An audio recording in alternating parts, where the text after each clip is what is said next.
গাজা উপত্যকায় ইসরায়েলি বিমান হামলা ও স্থল অভিযান ক্রমবর্ধমান তীব্রতায় চলার কারণে নিহতদের সংখ্যা এখন ৬৫,০০০-এরও বেশি।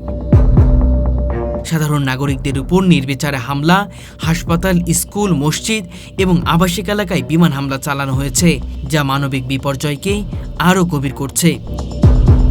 এমন ধ্বংসযজ্ঞের চিত্র করছে যেখানে মানুষ এখন নিরাপদ আশ্রয়ও খুঁজে পাচ্ছে না। খাদ্য, পানি ও চিকিৎসা সংকটের কারণে প্রতিদিন মৃত্যুর সংখ্যা বাড়ছে এবং আহতদের জন্য যথাযথ চিকিৎসা প্রায় অসম্ভব হয়ে উঠেছে।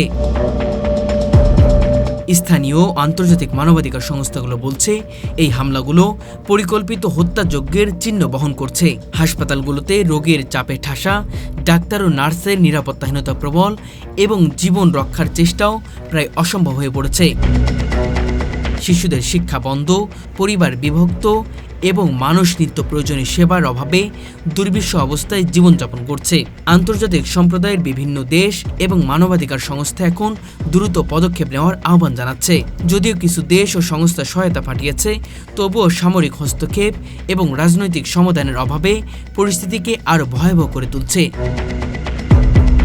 জাতিসংঘ এবং অন্যান্য আন্তর্জাতিক সংস্থা বারবার সংঘাত বন্ধের আহ্বান জানালেও বাস্তবে প্রতিদিনের আক্রান্ত মানুষকে সংখ্যায় ক্রমশ বাড়াচ্ছে। খাদ্য, পানি, চিকিৎসা ও নিরাপত্তা আশ্রয়ের অভাব, চলমান হামলা এবং মানসিক ভয়াবহতার কারণে গাজার মানুষের জীবন প্রায় অচল অবস্থায় পৌঁছেছে।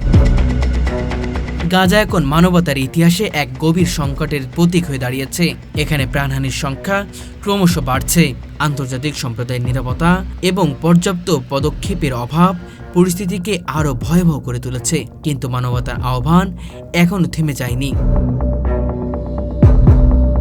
এখন সময় এসেছে বৈশ্বিক স্তরে তাৎক্ষণিক সহায়তা, নিরাপত্তা আশ্রয় ও সংঘাত বিরতির মাধ্যমে গাজার মানুষদের জীবন ও স্বপ্ন বাঁচানোর।